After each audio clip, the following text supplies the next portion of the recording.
मेरे बहुत प्यारे दोस्तों नमस्कार। अनुभव के मोती इस विशिष्ट पॉडकास्ट में आपका स्वागत है, अभिनंदन है।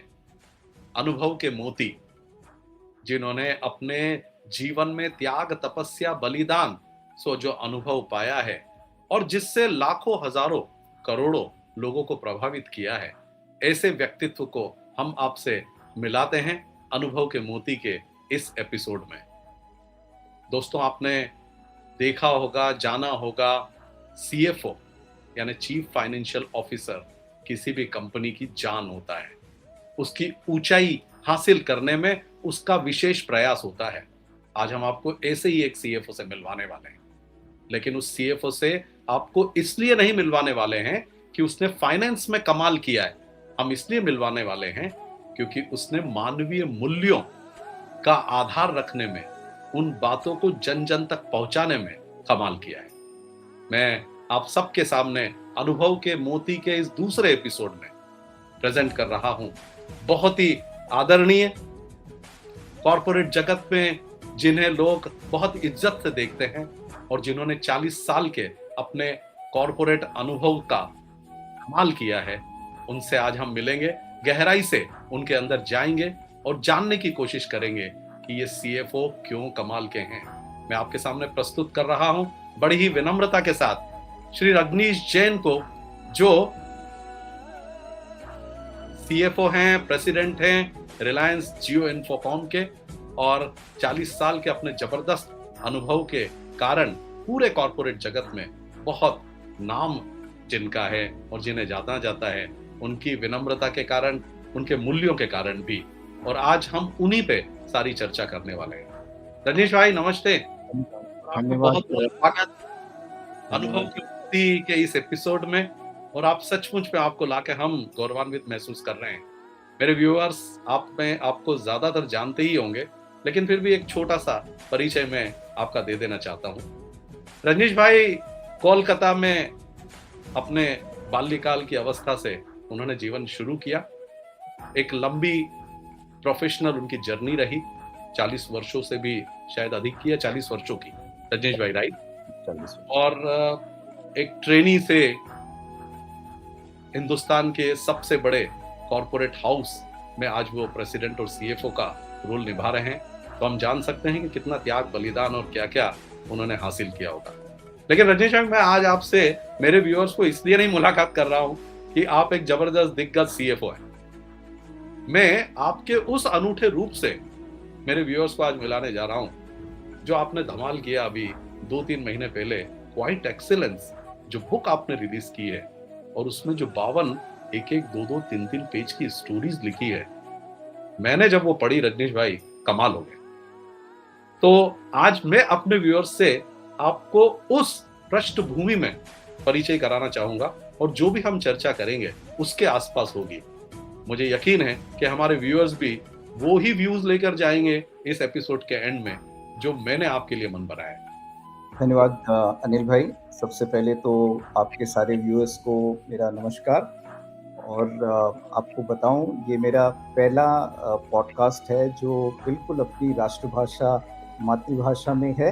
मैं कोशिश करूंगा कि मैं उसका सम्मान कर पाऊं, और अगर कोई त्रुटि हो तो मुझे क्षमा करें। बिल्कुल। तो पद से परे, आप सीएफओ हैं रजनीश भाई, सबको मालूम है, लेकिन पद से परे रजनीश जैन क्या है? सही बताऊं अनिल भाई, बड़ा छोटा सा प्रश्न है, लेकिन बहुत ही मुश्किल भी है। पद के परे बहुत ही सामान्य व्यक्ति, एक आकांक्षा है। हमेशा, मतलब जब भी मैं अपने बारे में सोचता हूँ तो ऐसा लगता है कुछ यहाँ दुनिया में एक्सपीरियंस करने के लिए आया हूँ। और ये जो चाह है या ये जो उत्सुकता है, यही हर दिन मुझे जगाती है, उठाती है, और सारे दिन की दिनचर्या होती है। और अंत में जब दिन खत्म होता है तो एक छोटा सा बैलेंस शीट क्रिएट करता हूँ। फाइनेंस का हूँ तो बैलेंस ट्रायल बैलेंस क्रिएट करता हूँ। देखता हूँ कि आज मैंने क्या सीखा, आज मैंने क्या वैल्यू ऐड किया, आज मैंने क्या अच्छे काम किए, क्या बुरे काम किए।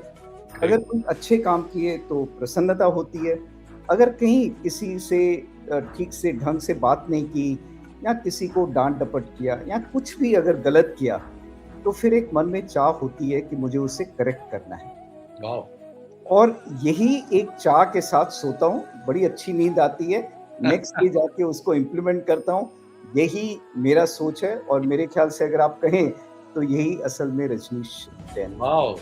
तो रजनीश भाई, इसका मतलब सोते वक़्त जो है वो आप स्वयं को भी रिव्यू कर लेते हैं रात को। जी, तो जी, यहाँ से हम शुरुआत करते हैं रजनीश भाई।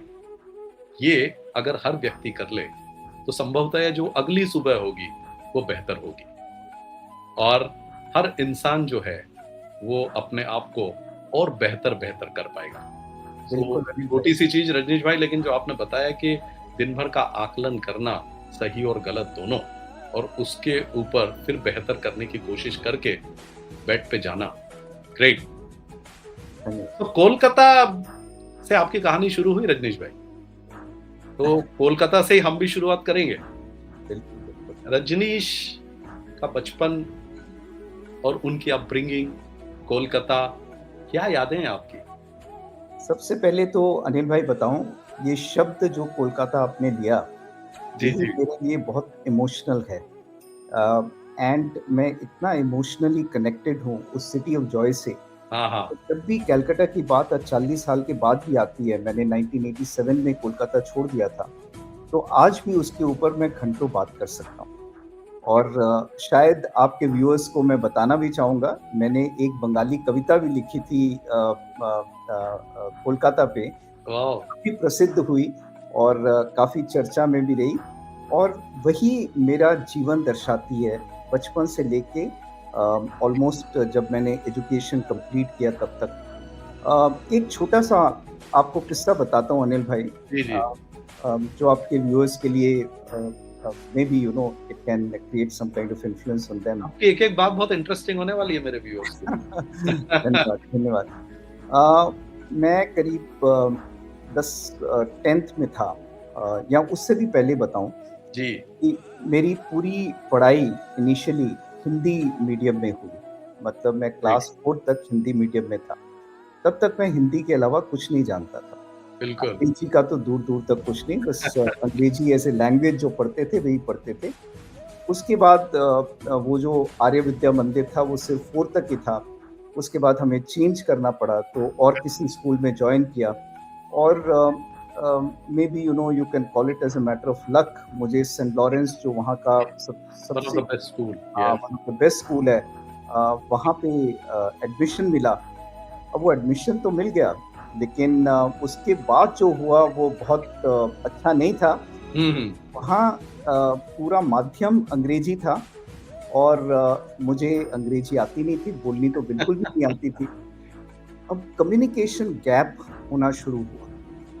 अब ये जो कम्युनिकेशन गैप है वो इतना बढ़ गया कि टीचर्स भी पसंद नहीं करते थे, because obviously I was not able to keep in pace with the speed that they wanted. जी, जी, जी। बड़ी ग्लानि होती थी और जो आस-पास के फ्रेंड्स थे, वो भी मज़ाक उड़ाते थे। बहुत बुरा लगता था। मतलब जो शुरू से बहुत अच्छा स्टूडेंट रहा है, उसको ये दिन देखने पड़े, भगवान ना करे कभी किसी के साथ ऐसा हो।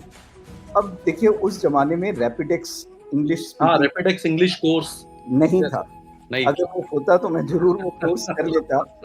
लेकिन ये छोटे से बच्चे ने, 12 साल के बच्चे ने क्या सोचा कि शायद अंग्रेजी सीखने का सबसे अच्छा तरीका है कि जो डिक्शनरी है, उसी को मग अप कर लिया जाए। हुँ, हुँ। और जब ये गर्मियों की छुट्टियाँ हुई, तो मैंने ये काम किया and I mugged up the entire dictionary because my memorising power was very good. अब इससे मुझे अंग्रेजी बोलने में तो बहुत ज़्यादा फ़ायदा नहीं हुआ, लेकिन वोकैब्युलरी अच्छी हो गई और सबसे इम्पोर्टेंट चीज़ जो उस समय पता चली कि अगर किसी भी मनुष्य में डेडिकेशन हो या जुनून हो, तो वो आदमी कुछ भी कर सकता है।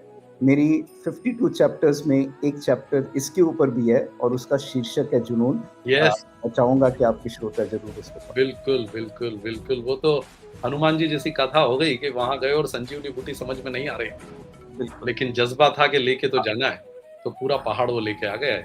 रजनीश भाई, ऐसे बहुत सारी आपकी 52 स्टोरीज को मैंने देखा, तो आपके अनुभव से, आपके जीवन के उन छोटे-छोटे अनुभवों से जो चीज़ निकल कर आई है और जो वो पूरा का पूरा ट्रेजर बन गया है, क्वाइट एक्सीलेंस, वो रियली वंडरफुल है। हम उसके आस-पास रहेंगे आज, लेकिन रजनीश कोलकाता के और आज के रिलायंस कॉर्पोरेट पार्क के क्या अंतर है? देखिए बीज तो वहीं से शुरू होता है और उसी बीज के ऊपर पेड़ बड़ा होता है।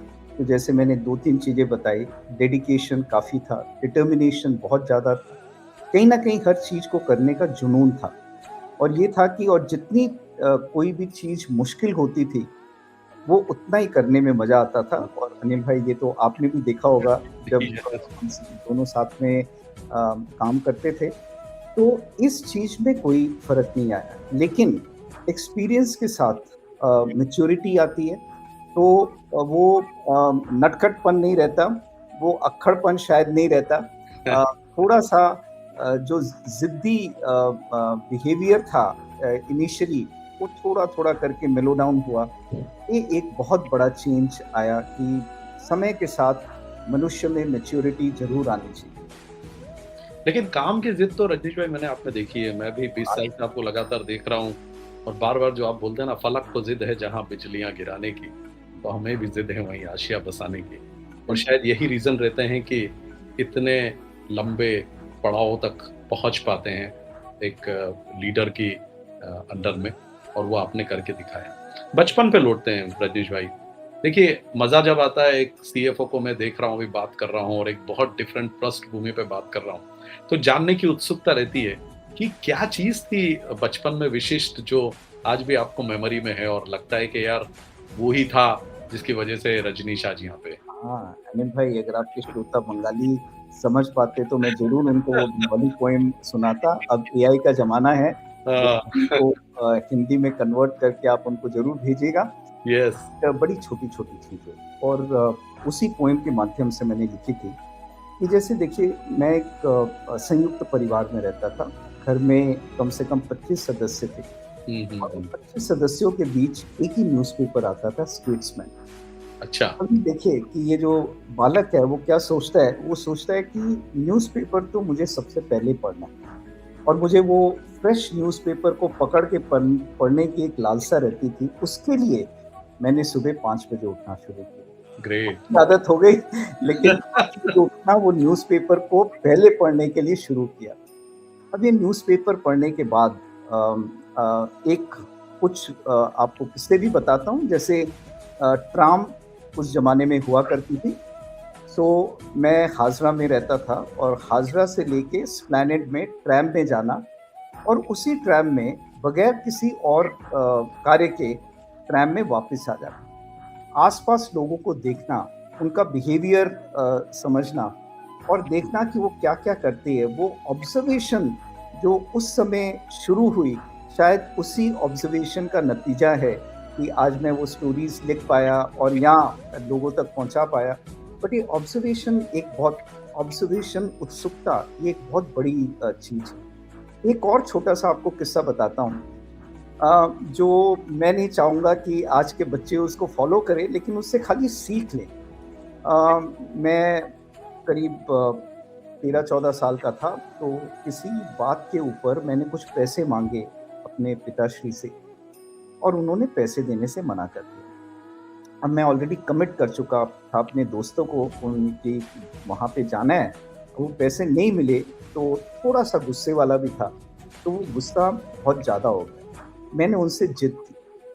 जब बहुत ज़्यादा जिद की, तो जैसे परिवार में पिता बोलते हैं, वो कहते हैं कि पहले खुद कमाओ, फिर तुम्हें पता चलेगा कि पैसे की क्या अहमियत रहती है। यस। अब ये बात कहीं न कहीं ईगो को जाके टकरा गई और ये मैं अगेन आपके दर्शकों को बताता हूँ, बच्चों के लिए सही नहीं है, उससे खाली सीख ले कि क्या हुआ। अब ये मैंने कहा कि ठीक है पापा, अगर आप ऐसा चाहते हैं तो मैं अब से इस दिन के बाद मैं आपसे पैसे नहीं लूँगा। वाह! और ये सिर्फ़ 14-15 साल का बच्चा है और अब ये कह तो दिया, माता जी ने भी कहा कि ठीक है, जिद में तुमने बोल दिया, पापा से माफ़ी माँग लो। नहीं, मैंने पापा को एक बार कह दिया है कि मैं पैसे नहीं लूँगा, तो नहीं लूँगा। नहीं लूँगा, यस। तो अब क्या करें? दोस्तों से बात हुई, कुछ बहुत अच्छे मित्र थे, उनको कहा कि भई ऐसा है, पैसा कमाना है और पढ़ाई भी करनी है, बताओ क्या करें? तो उन्होंने कहा ऐसा करो, ट्यूशन कर लो। अब मैंने कहा बिल्कुल ठीक है, ट्यूशन कर लेते हैं। अब मैं क्लास 9th में था इफ आई रिमेंबर करेक्टली, और 7th स्टूडेंट का एक बच्चा था और उसकी मुझे ट्यूशन थी। अब ये ट्यूशन मैंने करनी शुरू की और मैं अभी भी बताऊँ, उस समय मुझे ₹70 मिला करते थे और 70 ओह! काफ़ी मुझे अपना खर्चा मैनेज करने के लिए, पढ़ाई-लिखाई के लिए भी हो जाता। अब वो उसमें भी एक छोटी-सी स्टोरी ये है कि जब भी मैं पढ़ाता था, तो उस बच्चे की मदर साथ में आके बैठती थी। अच्छा, बच्चा जिद करता था, वो उसको बहुत मारती थी, मेरे सामने ही मारती थी। मुझे अच्छा नहीं लगता था कि बच्चे को मार के क्यों पढ़ाया जाए। ट्रू। अब एक दिन जब ये बहुत ज़्यादा हो गया, मैंने देखा उन्होंने बहुत गुस्से में आके उस बच्चे को प्रेस, जो इस्त्री होती है, तो वो लगा दी, आयरन प्रेस लगा दी। Oh my God! अब वो मतलब 15-16 साल का था, लेकिन मेरा भी गुस्सा एकदम चरम सीमा पे पहुँच गया। मैंने कहा, आंटी आप देखिए, अगर आप चाहती हैं कि मैं आपके बच्चे को पढ़ाऊँ, तो आप इस रूम में नहीं आएँगी। पता नहीं, शायद मेरी कहने का उनके ऊपर काफ़ी असर हुआ, उस दिन से वो रूम में नहीं आई। ओह! और आपको बताऊँ, उस बच्चे को मैंने पढ़ाना शुरू किया, उसकी ज़िद को समझना शुरू किया, तो पता चला कि बहुत ज़्यादा सख्ती भी ठीक नहीं होती। तो वो सख्ती के कारण ही शायद वो परफ़ॉर्म नहीं कर पा रहा था। विदिन 6 और 7 मंथ्स वो बच्चा जो ऑलमोस्ट लास्ट आया करता था, वो फर्स्ट 10 में आना शुरू किया। ओह! टॉप 10 में आना शुरू किया, माता बहुत खुश हुई और मेरी तनख्वाह ₹70 से ₹100 हो गई। ओह! आप सोचिए, इतना इंक्रीमेंट आज की कॉर्पोरेट लाइफ में भी। और इसका सही में। फ़ायदा ये हुआ क्योंकि उन्होंने बाकी सबको बताया, तो मुझे ट्यूशन्स मिलनी शुरू हो गई और इस ट्यूशन्स के बाद मुझे कभी भी अपने पेरेंट्स से पैसे लेने की ज़रूरत नहीं वाह! पड़ी। वाह! मैं क्लास 12th में था तो 10 के बच्चों को पढ़ाया, 10th के बच्चों को पढ़ाया करता था और ये सिलसिला हमेशा जारी रहा। इससे सीखने की बात ये है कि आप में डेडिकेशन होना बहुत ज़रूरी है। Ego without self confidence is useless. अगर आप में सेल्फ कॉन्फिडेंस है, तो आप उस ईगो का सही दिशा में इस्तेमाल करें और शायद यही आपके जीवन को एक प्रेरणा देती है। पिता के साथ जो मेरा संवाद हुआ, वो शायद उचित नहीं था, लेकिन उससे जो खुद करने की एक शक्ति हुई कि मैं अगर चाहूँ तो कुछ भी कर सकता हूँ, ये शायद मुझे आगे बहुत काम आया। वो सोचा उसने आपको महाबलशाली बनाया। यही माँ जो बलशाली जज़्बा था और डिफिकल्ट चीज़ जो ज़िद करने। थी कि राइट डायरेक्शन में जाने की जो ज़िद है, तो वो तो दिखती है एक्चुअली और उसी से रिज़ल्ट्स अचीव भी होते हैं। रजनीश भाई, वो एक अपनी जनरेशन, आपने उस पीरियड की जो बात कर रहे हैं, डिफरेंट सिनेरियोज़ थे, डिफरेंट सर्कमस्टेंसेस थे। अब जो हैं वो आप ग्रैंड पेरेंट्स हैं, बच्चे हैं, छोटे नाती-नातिन हैं। तो ये दोनों जनरेशन के बीच में अब यहाँ खड़े होकर हम देख सकते हैं, क्या ऐसी चीज़ें हैं जो हमें लगता है कि इस जनरेशन से हमें सीखना चाहिए? और क्या ऐसी चीज़ें हैं जो आप इस जनरेशन को कहना चाहेंगे कि बेटा ऐसा ना करो?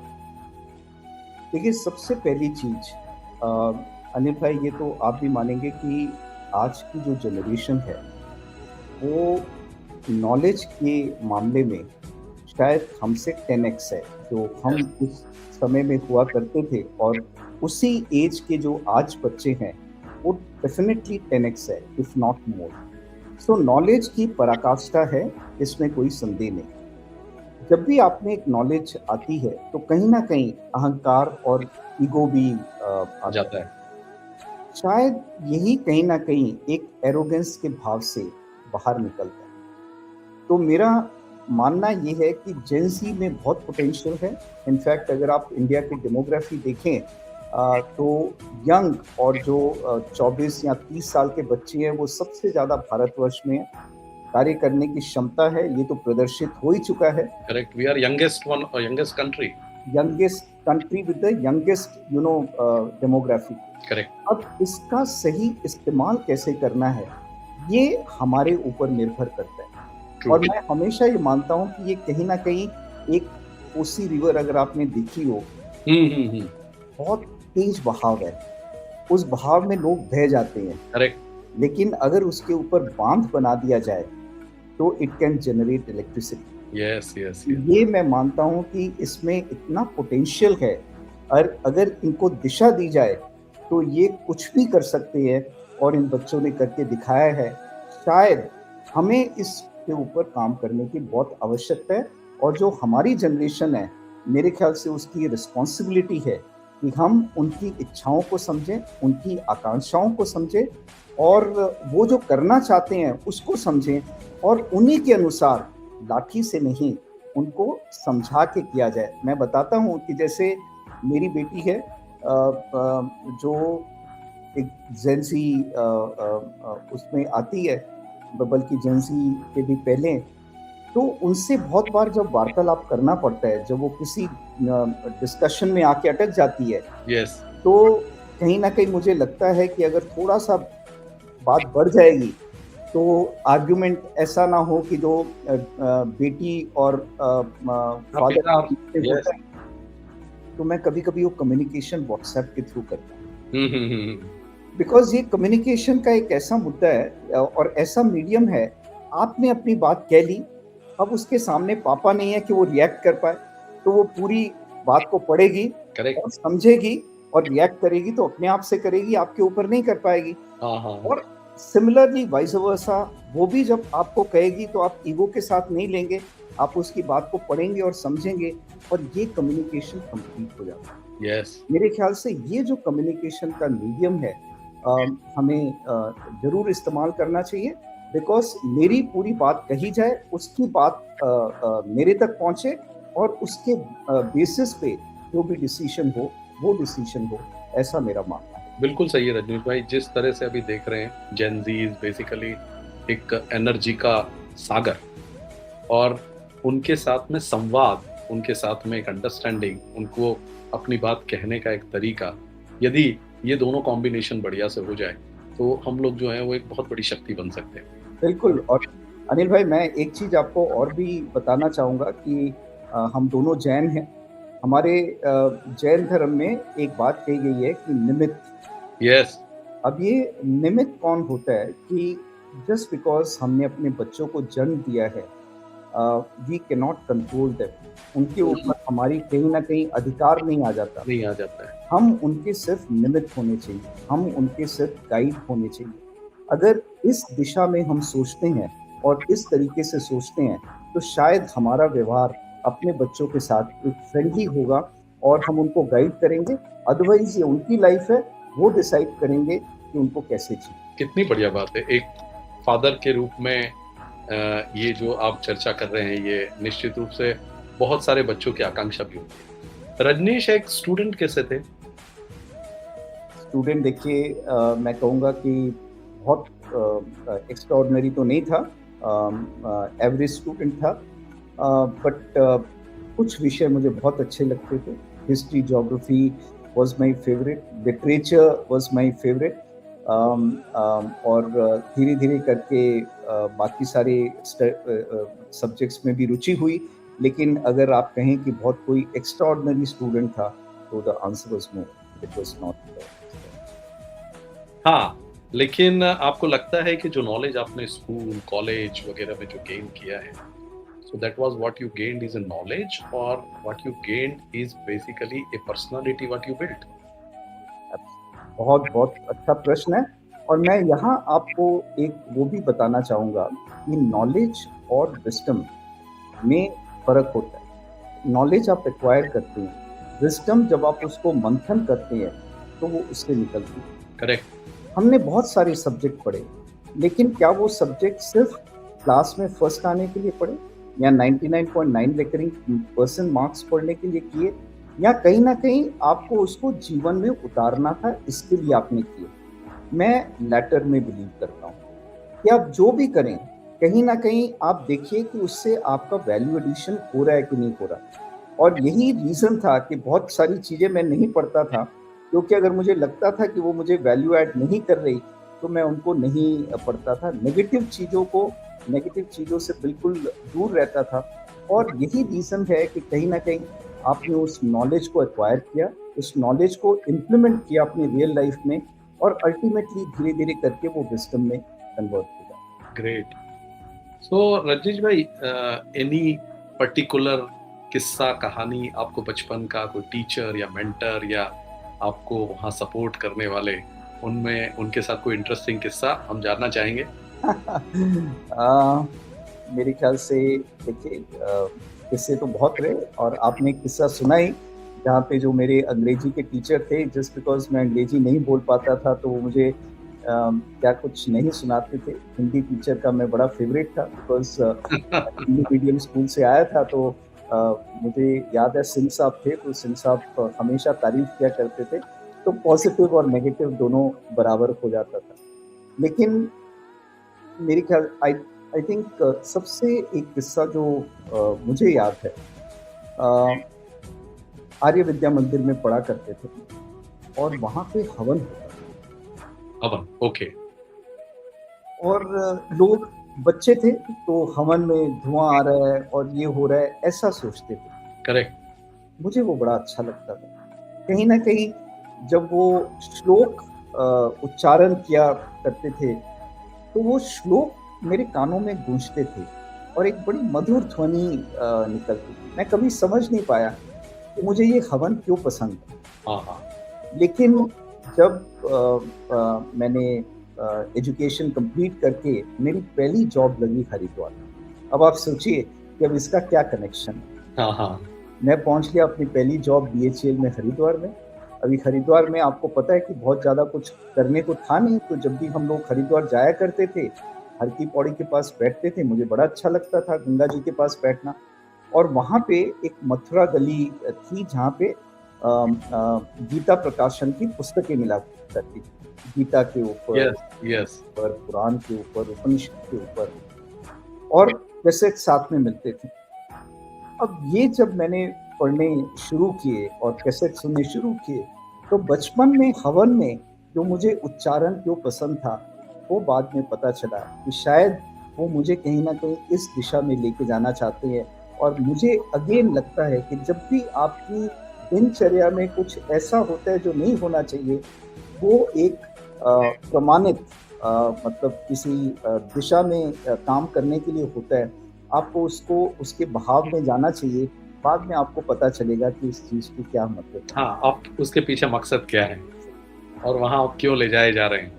बिल्कुल सही बोला। और दरअसल आप जो सारी बातें कर रहे हैं, निमित्त की जो बात आपने कही है, तो मैंने देखा है कर्म की बात जो आप कर रहे हैं, तो श्री कृष्ण का भागवत गीता वाला स्पष्ट प्रभाव जो है वो जीवन में आपके भी दिखाई देता है और हर सफल जीवन के पीछे वो कहानी को आप देख सकते हैं।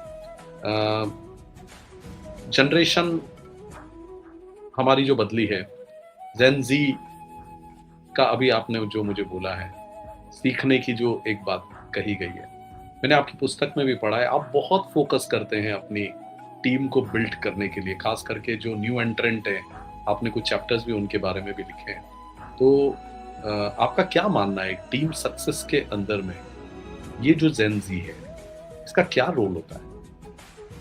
बहुत ही इंटरेस्टिंग है। एंड अनिल भाई, आपने देखा होगा कि जब मैंने ऑर्गेनाइजेशन बिल्ड की, एसईजेड में कोशिश की, लेकिन जब जीरो बनना था तो साधुवाद मुकेश भाई का जो उन्होंने मुझे मौका दिया कि आप एक फाइनेंस की ऑर्गेनाइजेशन बनाइए, और उन्होंने कहा क्योंकि कस्टमर फेसिंग है तो आप कॉपी पेस्ट मत करिए रिलायंस की ऑर्गेनाइजेशन को, बिकॉज़ वो एक मैन्युफैक्चरिंग कंपनी है और ये कस्टमर बेस्ड कंपनी होनी चाहिए, तो इसको आप अलग तरीके से बनाएँ। अब इसको जब बनाना था, तो मैंने जब फंक्शनल हेड्स लेने थे, फॉर एग्ज़ाम्पल अगर मुझे डायरेक्ट टैक्स का फंक्शनल हेड लेना है, तो मैंने उसको चुना जिसने अपनी सारी प्रोफ़ेशनल करियर में सिर्फ़ डायरेक्ट टैक्सेशन ही हैंडल किया हो। यानी अगर वो 25 साल का उसका एक्सपीरियंस है, तो 25 साल में मैक्सिमम टाइम ही would have been doing direct taxation, ताकि जो निचोड़ है डायरेक्ट टैक्सेशन का, along with experience of handling, वो सारा मुझे उनमें मिल पाए। मिल जाए। लेकिन जब भी मैं मीटिंग करता हूँ या कोई भी डिसीजन मेकिंग के लिए डिस्कशन करता हूँ, तो ये सिर्फ विद्यमान नहीं होते। एक यंग लड़का जो हो सकता है 2-3 साल पीडब्ल्यूसी या बिग फोर में काम करने के बाद डायरेक्ट एग्जीक्यूटिव में ज्वाइन किया है, ये भी साथ में रहता है और ये एकदम स्पष्ट सबको कहिए कि विनती रहती है कि आप अकेले मत आए, आपका एक जो सेंटर ऑफ एक्सीलेंस है यंग गाइड, उसको भी आप साथ में लेके आए।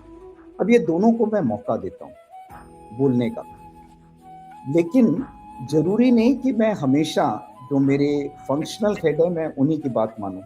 कभी-कभी इनकी भी बात मानता हूँ और अब मैं बताता हूँ कि ऐसा क्यों करता हूँ। ये जो 25 इयर्स ऑफ एक्सपीरियंस वाले हैं, इनमें सब्जेक्ट नॉलेज है, so they are subject matter experts.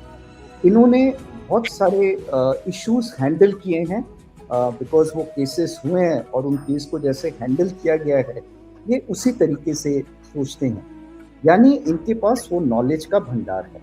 बिल्कुल। मैंने जैसे बताया knowledge may not be wisdom alone. Correct. ये जो यंग लड़का बैठा हुआ है, he may be subject matter expert to some extent because of his knowledge, but he definitely does not have the experience of the functional head. But इनके raw idea होते हैं, जिसको आपको रिलायंस की भाषा में आपको पता ही है, out of the box ideas होते हैं। करेक्ट। कभी कभी ये out of the box ideas बहुत काम करते हैं। तो अगर आपको जेंसी और एक्सपीरियंस लोगों को दोनों को मिला के साथ में चले तो Yes.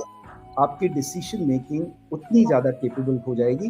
वो अनिल भाई इसलिए कि कहीं ना कहीं हम एकेडमिक नॉलेज के साथ बाउंड्री में फंस जाते हैं, हम उससे बाहर नहीं सोच पाते, जबकि उसके बाहर सोचा जा सकता है, तभी इनोवेशन होता है।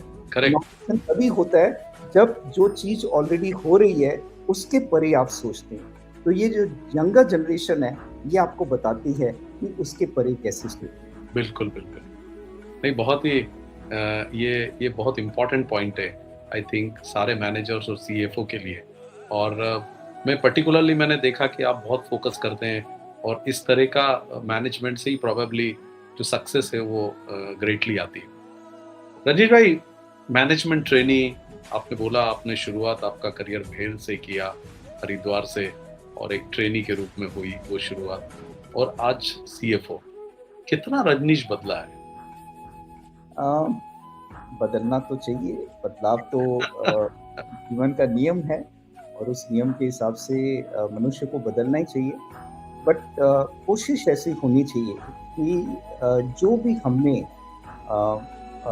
बुरी आदतें हैं वो कहीं ना कहीं हम उनको पीछे छोड़ जाएं और जो अच्छी आदतें आपको मिली या लोगों से आपको पता चली उसको आप ग्रहण करें।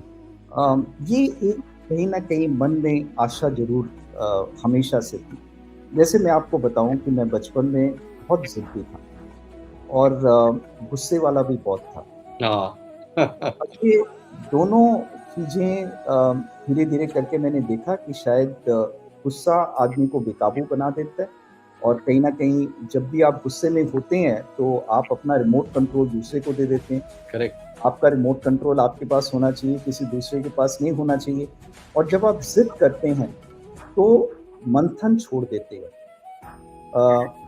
You tend to forget what is correct and what is not correct. True. आपको लगता है जो आप सोच रहे हैं वही सही है। तो बिल्कुल। ये दोनों चीजें बहुत गलत हैं।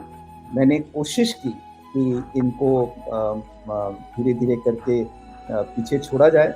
कोई भी चीज जो जन्म से हो वो खत्म तो नहीं होती, लेकिन आप उसके ऊपर आपका रिएक्शन क्या है उसको बदल सकते हैं। तो आज भी गुस्सा आता है लेकिन रिएक्शन को आप कंट्रोल करें। पकड़े, लगाम आपने अपने हाथ में रखी हुई अपने है। हाथ में ले लिए, रिमोट कंट्रोल अपने हाथ में ले लिए, किसी को नहीं दूंगा। बिल्कुल बिल्कुल बिल्कुल। सो कॉर्पोरेट लाइफ, रजनीश भाई, बहुत सारे हमारे व्यूअर्स भी उसके बारे में बहुत जानने के लिए आकांक्षा रखते हैं, उत्सुक होते हैं। कॉर्पोरेट लाइफ के अंदर में प्रेशर्स होते होंगे, टारगेट्स होते होंगे, टास्क होते होंगे और नंबर्स होते होंगे, वर्सेस जो आप ये सारी बातें बोल रहे हैं, द वैल्यूज, और उनके बीच में कॉम्बिनेशन करके रखना, सक्सेस हासिल करना, किस तरह से मैनेज करते हैं ये सब? देखिए, एक दौर होता है जब आप 30-35 साल की हैं और आपका कुछ एक्सपीरियंस हो जाता है 6-7 साल का। उसके बाद जो नेक्स्ट 10 इयर्स हैं, मेरे ख्याल से अगर आपको प्रोफ़ेशनल लाइफ़ में सक्सेसफुल होना है, तो कहीं न कहीं आपको बाकी सारी चीज़ें भूलनी पड़ती हैं। मुझे याद है जब मैं पब्लिक सेक्टर से प्राइवेट सेक्टर में गया, फ्रॉम बीएचईएल टू इंडोरामा, तो वो चेंज बहुत ही मुश्किल था। बिकॉज़ प्राइवेट सेक्टर में आपको पता ही है कि गवर्नमेंट सेक्टर को मानते हैं कि ये आलसी है, ये काम नहीं करता, तो मेरा ऐसा मानना नहीं था। ये रोल चेंज ओवर और आइडिया चेंज ओवर करना एक बहुत मुश्किल काम है। इसके लिए आपको ज़्यादा मेहनत करनी पड़ेगी। 5 साल तक और this is something not that people should follow but I have worked almost 18 to 20 hours a day, consistently 18 to 20 hours a day. But ये शायद ज़रूरी था बिकॉज़ वो 4-5 साल वो काम करने के बाद और प्राइवेट सेक्टर को देने के बाद उनको लगा कि भई ये तो हम लोग गलत सोचते थे कि पब्लिक सेक्टर के लोग प्राइवेट सेक्टर में सक्सेसफुल नहीं हो सकते। नॉट ओनली उन्होंने मुझे सक्सेसफुल किया, मुझे 5 साल में 3 प्रमोशंस दी और शायद मेरा कंप्लीट चेंज ओवर कर दिया। ये चेंज ओवर बहुत ज़रूरी है। जिस समय मेहनत करनी है, उस समय आपको मेहनत बहुत करनी चाहिए, तभी आप आगे बढ़ सकते हैं। बिकॉज़ देखिए कॉम्पिटिशन बहुत है। जो डिफ़रेंस है वो यही होता है, यहाँ आपकी एजुकेशन या नॉलेज लेवल हाई है, लेकिन जॉब में जाने के बाद सबसे इम्पोर्टेंट होता है कि आप कैसे बहुत सारे काम एक साथ ले पाते हैं। Multitasking is the key. आपने देखा होगा, मैं हमेशा कहता भी हूँ कि जो एक्सीड्स एक्सपेक्टेशन मिलता है, वो 5वीं लाइन से मिलता है, work assigned from time to time. Correct. जो लोग ये work assigned from time to time अपने काम के साथ ले पाते हैं, वही लोग ऊपर उठ पाते हैं और उसके लिए बहुत मेहनत करनी पड़ती है। तो एटलीस्ट 5-10 साल खूब मेहनत करिए और उस नॉलेज जो आपको मिले, उसके बाद आप आगे का करियर आपका चलिए। कभी कभी जीवन में प्रोफेशनल सक्सेस और पर्सनल वैल्यूज एक रिफ्ट आता है। इस तरह के कॉम्प्रोमाइजिंग सिचुएशन के अंदर में अंदर का जो रजनीश है उसके लिए बहुत चैलेंजेस भी आते होंगे। And you are sitting and working with the top corporates of the country. कैसे कैसे होता है ये, किस तरह से आप मैनेज करते हैं उन सिचुएशन को, और कॉम्प्रोमाइज भी हो जाना पड़ता है कभी कभी पर्सनल वैल्यूज पे। बहुत है। ये देखिए कॉर्पोरेट लाइफ में ये एक मतलब नेसेसरी इविल है, जैसे आप कहते हैं। आई थिंक कहीं न कहीं आपको अपना मनोबल, आई थिंक एक स्टोरी इसमें है, the power of saying no. मैं यस, चाहूँगा कि मेरे आपके जो श्रोता है वो ज़रूर उस स्टोरी को पढ़ें। बिल्कुल पावर ऑफ बिल्कुल। Saying no is a very, very important factor. और मैं आपने भी देखा होगा कि मेरे कुछ बॉसेस थे, जो वो very clear that if something is said it has to be done और आप उसके अलावा सोचिए मत। तो उनके लिए मैं क्या तरीका अपनाता था, तो वो मैं बता देता हूँ for the younger generation. Yes, मैं कहता था देखिए आप डिसीजन मेकिंग अथॉरिटी और मैं सबऑर्डिनेट हूँ, अल्टीमेटली आपकी डिसीजन ही मान्य रहेगी। लेकिन आप मुझे ये मौका ज़रूर दें कि मैं अपनी बात कह पाऊँ। और जनरली वो मौका आपको मिल जाता है, अगर आप किस हिसाब से उनको बताते हैं, आपको वो मौका मिल जाता है। आप अपनी बात कह देते हैं और आप उनको कहते हैं कि sir now you tell us what needs to be done and I will follow you. मैं आपको बताऊं, 10 आउट ऑफ 10 तो नहीं होता। अगर 5 या 6 बार भी वो आपकी बात मान लेते हैं, तो आई थिंक यही एक जो चेंज प्रोसेस है, ये बहुत काम करता है। क्या आप अपनी बात रख पा रहे हैं? आज मुझे एटलीस्ट कॉन्शियसली मैं क्लियर हूँ कि मैं जो चाहता हूँ वो मैंने कह दिया। अब उन्होंने नहीं माना, वो प्रमोटर हैं, उनकी कंपनी है, वो बॉसेस हैं, वो अल्टीमेटली डिसाइड करें। लेकिन my conscience should always be clear on what is right and what is wrong, and I should not hesitate in telling what is right. So today you are feeling very happy and satisfied on that front, right? जहां जहां जरूरत रही आपने अपनी बात बोली है। बिल्कुल, बिल्कुल, बिल्कुल। और लोगों रजनीश ने भाई, तो यही बात को आगे बढ़ाते हुए आपने यार कमाल कर दिया जब ये क्वाइट एक्सेलेंस को you have converted into books, because मैं आपको बताता हूँ, ज्यादातर सीएफओ, ज्यादातर सीईओ, उनके जिंदगी के अंदर में अनुभव ये सारे आते हैं और नित्य आते हैं, बिकॉज जब आप चैलेंजिंग रोल करते हैं तो आपको दो दो हाथ भी करना पड़ता है बहुत सारी प्रॉब्लम्स के साथ, राइट? आप यार ये सोच रहे हैं कि भाई मुझे 10 रुपए वो रोड साइडर वेंडर को देना चाहिए या नहीं देना चाहिए। आप ये सोच रहे हैं कि यार एक पपी है घर के अंदर में और वो बेचारा लास्ट प्रेशर झेलता है और उसके ऊपर आप बुक लिख देते हैं। ये कहाँ से आ गया? बहुत अच्छी बात बताई अनिल भाई। आपने शायद वो ट्राम वाली मेरे मेरे किस्से को याद रखा होगा कि जब मैं ट्राम में सिर्फ इसलिए जाता था कि मैं ऑब्जर्व कर पाऊँ। तो भगवान की कृपा से ये ऑब्जर्वेशन की पावर मुझे मिली है और मैं चीज़ें ऑब्जर्व करता हूँ और कहीं न कहीं उस ऑब्जर्वेशन से लेसन्स क्रिएट करता हूँ। मोस्टली अगर किसी को कन्विंस करना होता है तो उनको स्टोरी के माध्यम से कन्विंस करता हूँ। तो एंड पीपल से that you know you are a storyteller. अब ये जो स्टोरी टेलर जो उन्होंने कहा, जब ये लिंक्डइन एक माध्यम मिला अपने को एक्सप्रेस करने का, तो मैंने करीब 6-7 साल पहले लिंक्डइन में इन छोटी-छोटी स्टोरीज और उनसे लेसन्स को लिखना शुरू किया। एंड थैंकफुली मेरे व्यूअर्स को बड़ा अच्छा लगा। व्यूअर्स बढ़ते गए। आज लिंक्डइन इटसेल्फ में करीब 46-47,000 व्यूअर्स हैं, जो फॉलोअर्स हैं। अब वो उनको अच्छा लगने लगा तो मैंने लिखना शुरू किया। बहुत मज़ेदार बात ये होती थी कि जिस वीक या 15 डेज़ में अगर मैं कुछ नहीं लिखता था, तो कोई ना कोई उसमें से सज्जन आके मुझे ज़रूर लिखता था, sir we have not received your story. अभी कहीं न कहीं मेरे ऊपर प्रेशर क्रिएट होता था कि मुझे लिखना है। तो ऐसे ही करते-करते अनिल भाई मैंने करीब 180 स्टोरीज़ यस। लिखी, 180 प्लस, बिकॉज़ उसके बाद भी कुछ स्टोरीज़ लिख चुका हूँ। तो ये 180 स्टोरीज़ जब लिखी तो किसी ने मुझे कहा कि सर आपने एक स्टोरी बताई थी हनुमान जी के बारे में, वो हाँ। कहीं हमें मिल नहीं रही। क्योंकि लिंक्डइन में इतना पीछे जाना संभव नहीं है। ट्रू। आप क्यों नहीं उसको आर्काइव करके एक बुक का फॉर्म देते ताकि हमारे पास हम प्रिज़र्व करें और ओह! बाद में रेफ़र कर पाएँ। तो ये सीड था बुक को लिखने का। तो अब जब बुक लिखनी शुरू की तो देखिए लिंक्डइन में आप फेसबुक में लिखते हैं तो उसमें you can not write more than 3000 letters और word if I remember correctly. तो करेक्ट। कहीं ना कहीं आपको शॉर्टन करना पड़ता है। लैंग्वेज का भी उतना ज़रूरी नहीं कि आप ध्यान रखें, लेकिन जब आप बुक में कन्वर्ट करते हैं तो there are so many other things that need to be followed. But शायद आपने देखा ही होगा कि अगर कोई काम पकड़ लिया तो फिर उसको चैलेंज की तरह लेते हैं और कहते हैं कि नहीं अब इसको अच्छी तरह करना है। तो यही बिल्कुल। 52 रिफ्लेक्शंस कन्वर्ट होके आपके पास पहुंच गए। सो 180 में से आपने 52 निकाला है, तो we are expecting now the edition 2 to come. नहीं, 52 का रीज़न ये था क्योंकि मैं अपने टीम के साथ फ्राइडे वाइब्स शेयर करता हूँ। हर फ्राइडे को एक स्टोरी शेयर करता हूँ।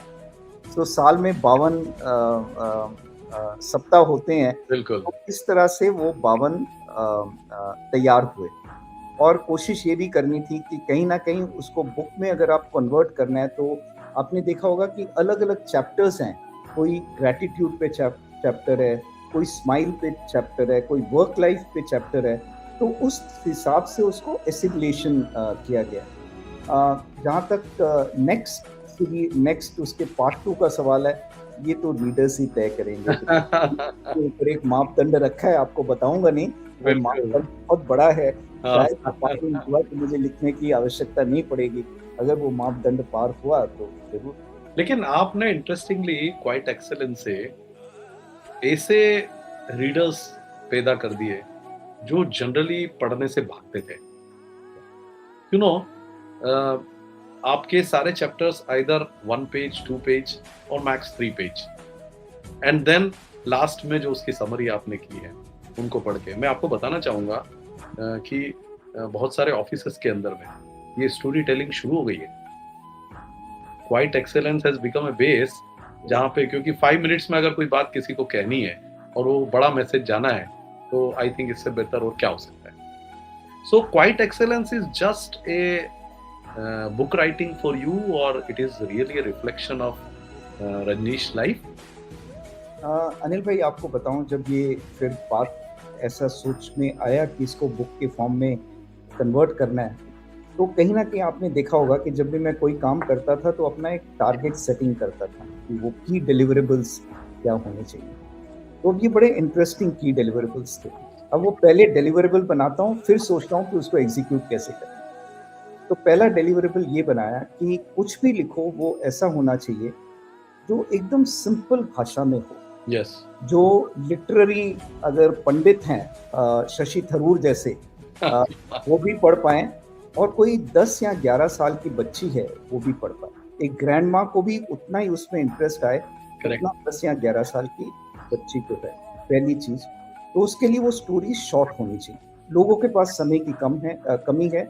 आपने देखा होगा, मैंने कहीं पे लिखा है कि attention is a very costly real estate now. Yes. Attention की बहुत कमी है, लोगों के पास समय कम है। तो मैंने सोचा कि कोई ऐसा लिखा जाए जो 5 से 7 मिनट लगने चाहिए, और अगर आप वो 3 पेज या कोई भी स्टोरी पढ़ें तो आप 5 या 7 मिनट के इससे अंदर ज्यादा समय नहीं लगता है। समय। पहला क्राइटेरिया ये था।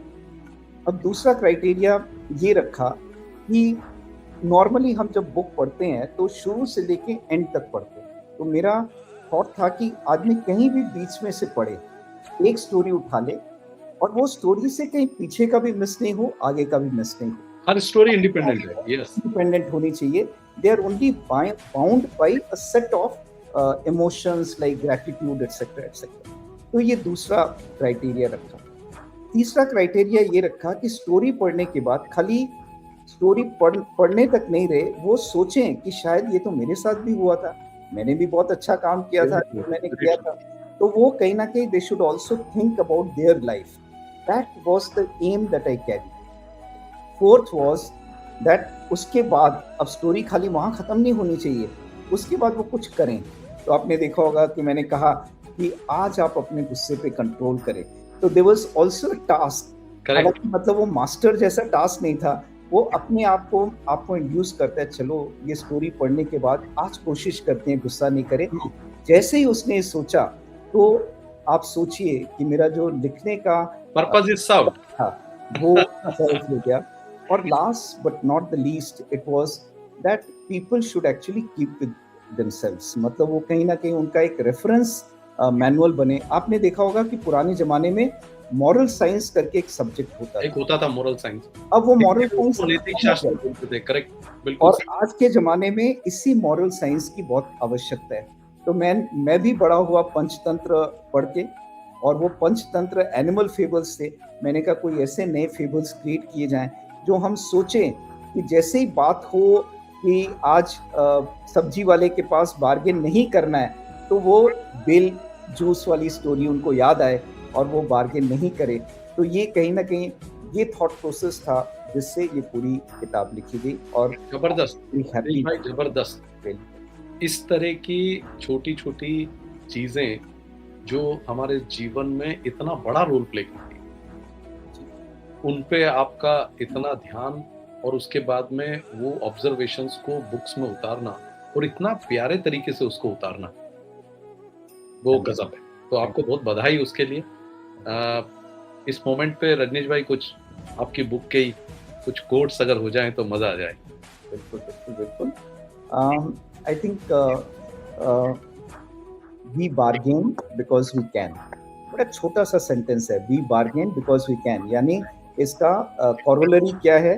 जहाँ पेप्सी या कोला आता है वहाँ हम बार्गेन नहीं कर पाते, तो हम वही बार्गेन करते हैं जिनके साथ बार्गेन कर पाते हैं। एक और कोट मुझे भी याद आ रहा है कि we have no control over who hurts us, but we can definitely control whom we are hurting next. True.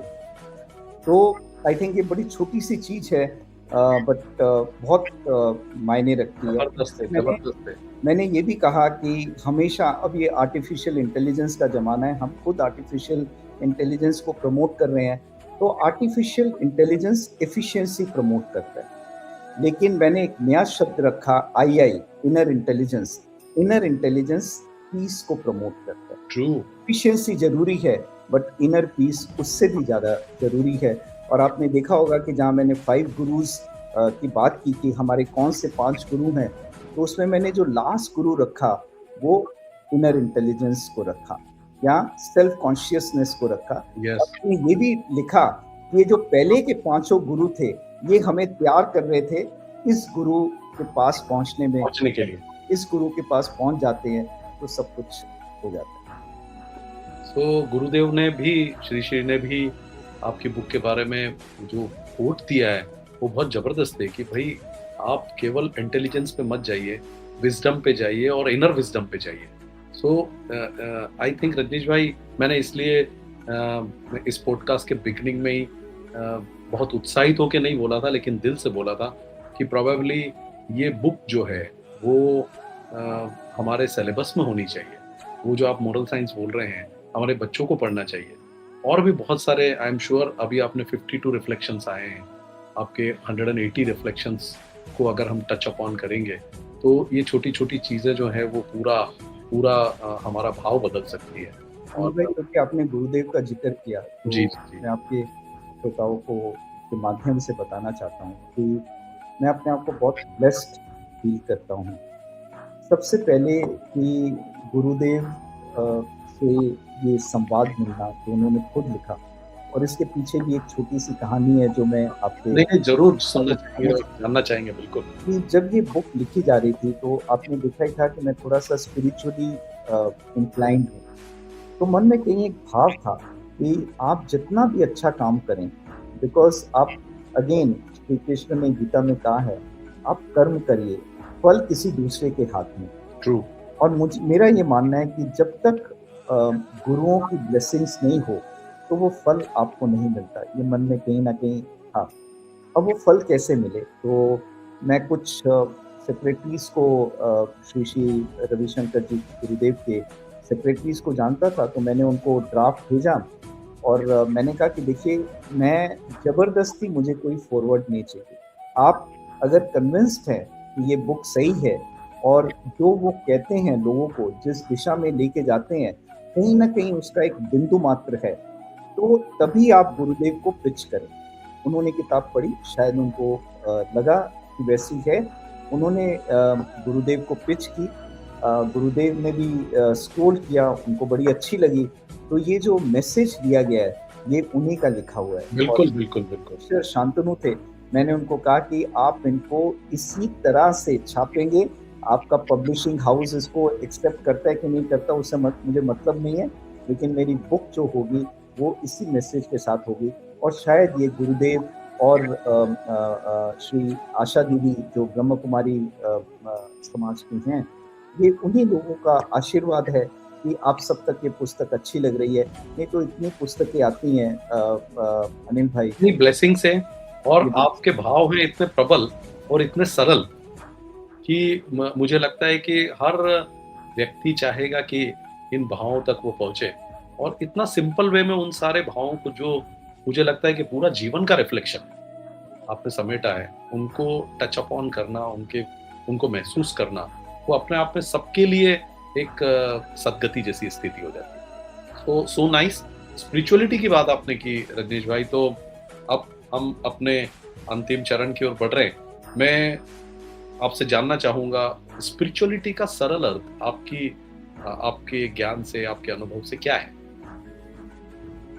देखिए, जैसे मैंने बताया कि जो इनर इंटेलिजेंस है, उस इनर इंटेलिजेंस को अगर आपको लेके जाना है, तो जब तक आप में स्पिरिचुअल नॉलेज नहीं है तब तक आप उस दिशा में सोच नहीं सकते। तो पहली बात तो आपको पहला स्टेप पार करना है कि जब आप ये नॉलेज गेन करते हैं तो आप उसके बारे में सोचना शुरू करें। और जब आप सोचते हैं, जब उनके आप डिस्कोर्स से सुनते हैं, तो कहीं ना कहीं आप धीरे धीरे करके अपने इनर सेल्फ के साथ कनेक्ट होते हैं।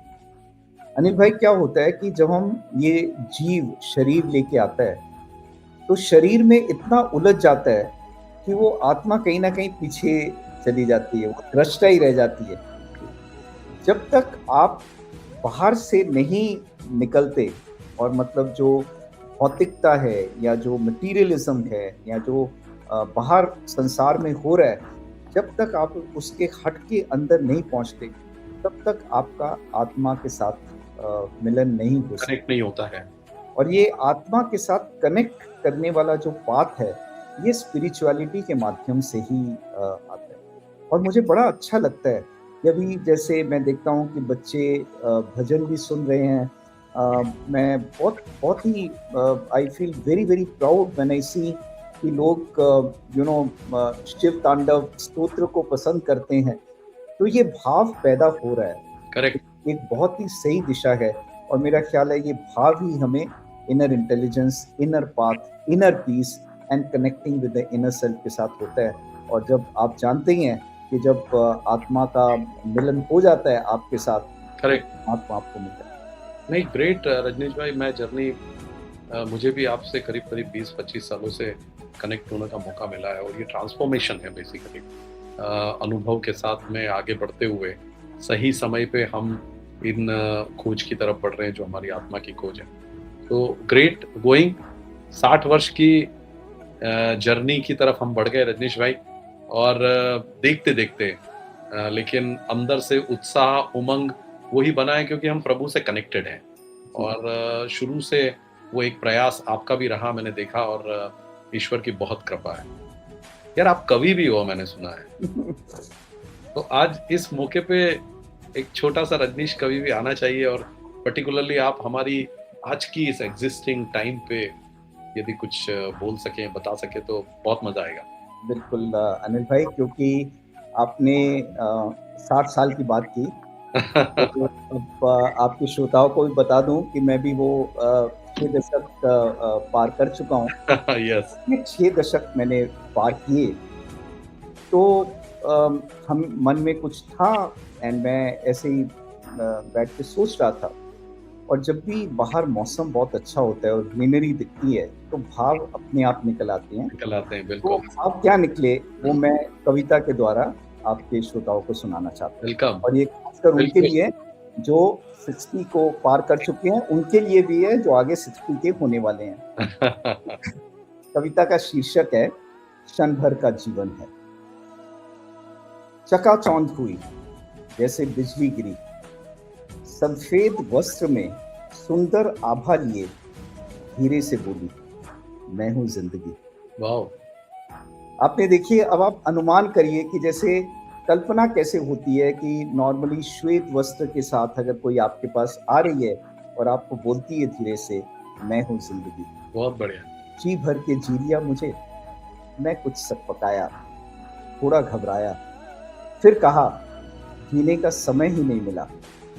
जिंदगी मुस्कुराई और बोली, जीवन के 6 दशक बीत गए, अभी भी मुझे जी नहीं पाए।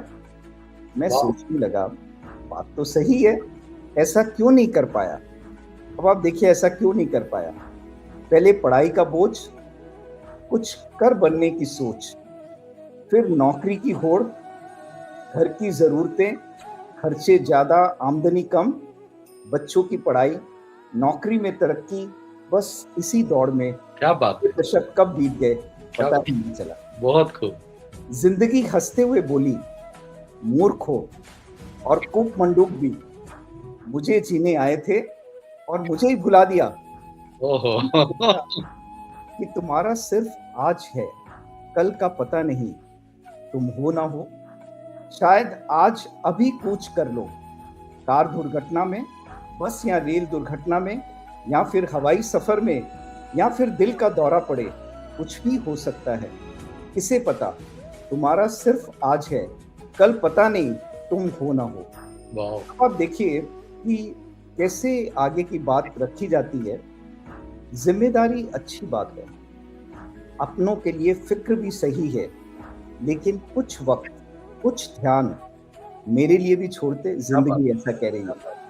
ये खेत खलिहान किसके लिए, ये घनी वादियां किसके लिए, पहाड़ों का सौंदर्य किसके लिए, ये नदी समुद्र सब तुम्हें बुलाते रहे और तुम अपनी धुन में इन्हें नकारते रहे। वाओ।